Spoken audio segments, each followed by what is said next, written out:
what I do, I email them. I tell them I am gunde bwati, nemba wa YouTube yange, nemba wa TikTok yange, nemba gama I'm talking about travel, but I would like to inquire about ABC and nemba buuza.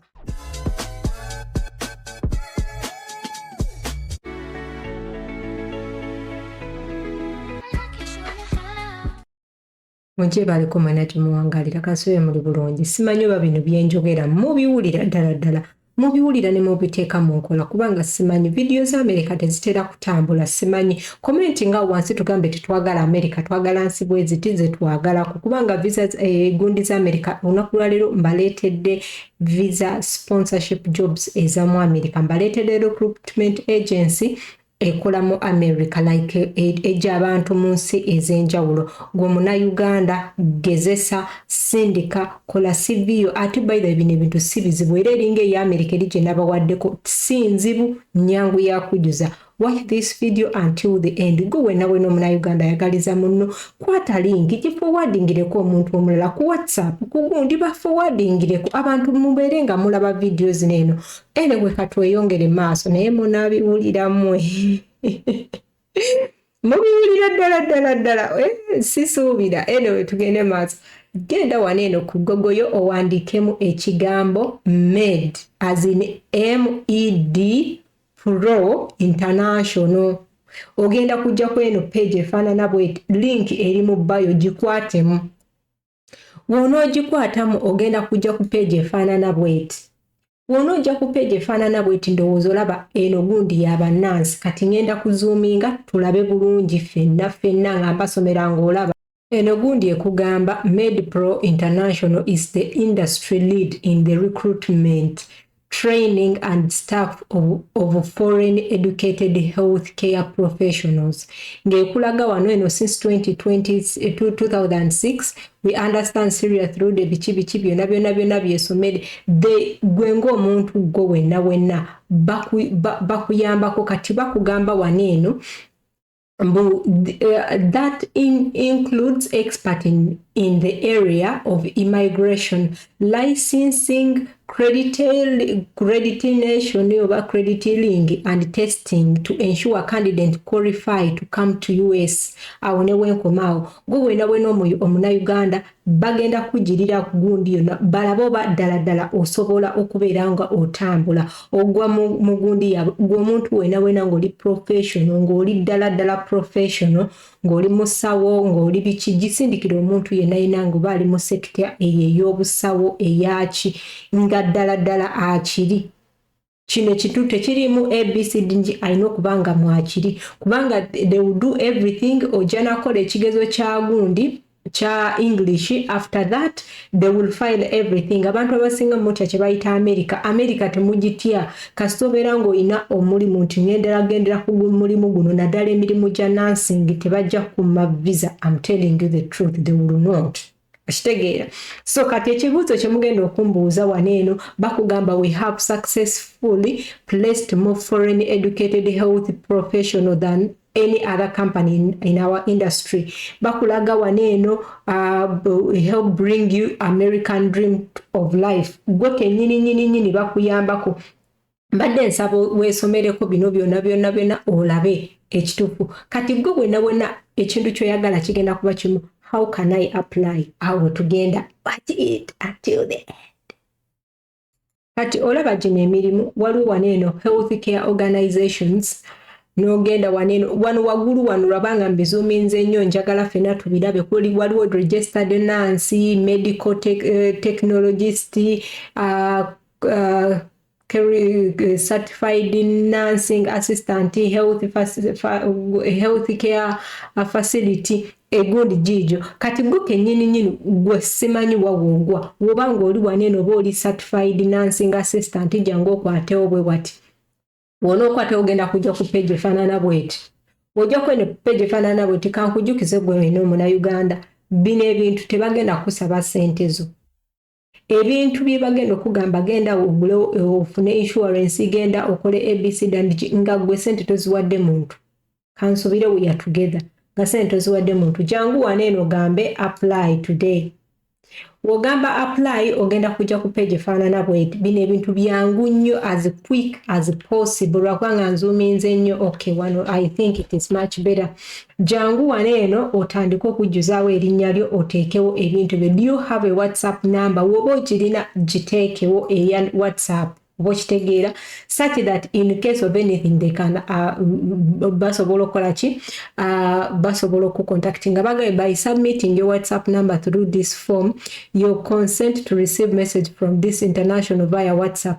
Yes, kati abanabibana njagala tugende empola ebiseera ebisinga omufere abafere bayingira mu zino gundi simanyi obakikola but they enter in it.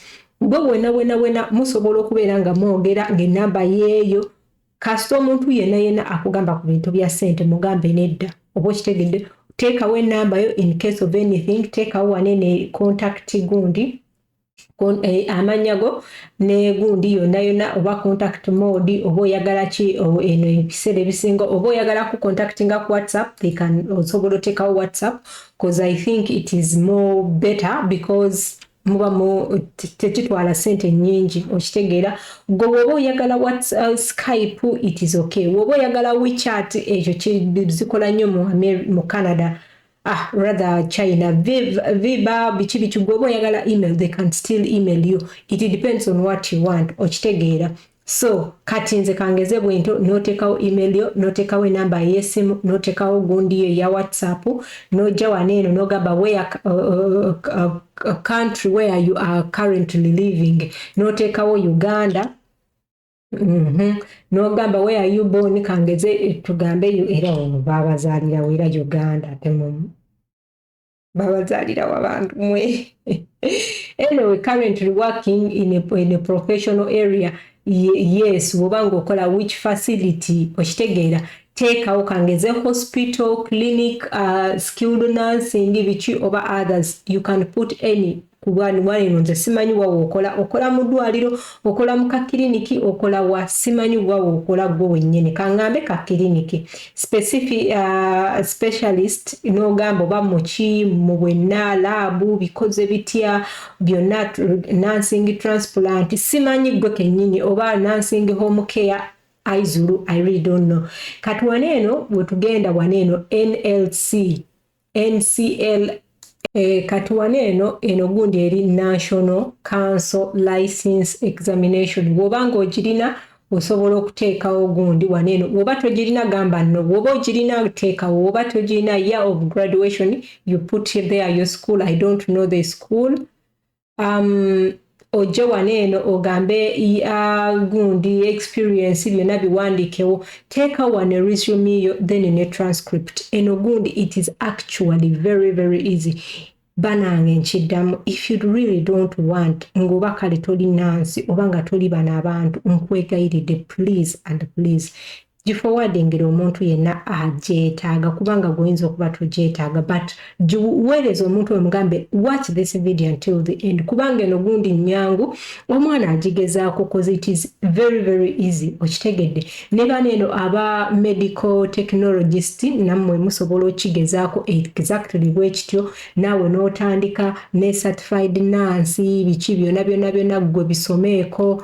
If not, wabanga owulira toyagala you can email them. You can really email them. Nze manyi kyenkola ebiseera ebisinga mu Abannayuganda by the way simanyi nakumanya. What I normally do inkwata kangeze nga zino gundi nensindika wensomako nga ndaba they are not recruiting people from our country obanga ba recruiting abantu from different country ninga temuli nga sirabye mu Uganda. What I do I email them. I tell them I am gunde bwati nemba wa YouTube yange nemba wa TikTok yange nemba gama I'm talking about travel but I would like to inquire about ABC and nemba buuza such that nemba terayo ebintu bino wetubanga we don't qualify I always don't actually sibaterayo bintu abantu abasinga munansonyiwa naye ndabanya abantu abakola travel and it is not good kubanga tunoonya follow omuntu anoonya following oba likes and comments ndaba nnyo abantu nga bakwata nga bawa ebintu ebifu totally nga those people yes emirimu gye giri but they don't need people from Uganda. Omuntu yenna nga okola travel nkwegayiridde oba ng'olina omutima gw'ekizadde toterayo baana bintu ebyo nga Uganda teriimu. Kye naali ku advise nze olaba company what you are going to do emailing before okola video kubanga si kirungi omunauganda okugezaako applyinga ate nga tebakkiriza. It is not good at all kubanga ebiseera ebisinga bagamba nti waliwo Morocco waliwo ebagundi nga baagala different nationalities but nga ffe tetuliimu. Nze ekintu kino nkikola such that saagala kubawa video nga teyeeyongerayo oba nga ogenda abaana bagenda kusindika gundi bagiyita batya basindika CV zaabwe and they don't recruit. As me, I don't, and ate newala nnyo okubeera nga nkola ekintu bwe kityo because I know kibi nnyo okubeera nga omuntu agezaako okubeera nga akikuba ate n'asindika CV ate ne batamuddamu. Yes, bayinza obutakuddamu nga CV yombi oba nga tebafunye muntu akola ki nga bayina abantu abalala. In most cases bakuddamu bw'obanga gwo kennyini nnyini obadde onfollowing okumala akabanga osobola otegeera nti yes they would reply you ne bagamba unfortunately biki you don't qualify ABC and at least nga bakuzeemu. Naye waliwo abantu abamu batakuddamu ng'oluusi balaba ebintu bye maybe naye ate si kirungi omuntu okukola video ng'ogamba they are recruiting and they are not recruiting Africans. I've been seeing these videos nze nange engeri wenkola travel these videos nziraba bw'oba osobola okunsindikirirako omuntu n'alaba video yange eno akola travel because it is not good for the sake of us looking for likes and comments and subscribers ate nga abantu bambi we lose credibility kasita okikola bw'otyo you lose credibility. I love you all. Comment down, comment gamba yes mashallah I am your #1 fan. Ask me any question in the comment. I love you all. May God bless you. Ciao.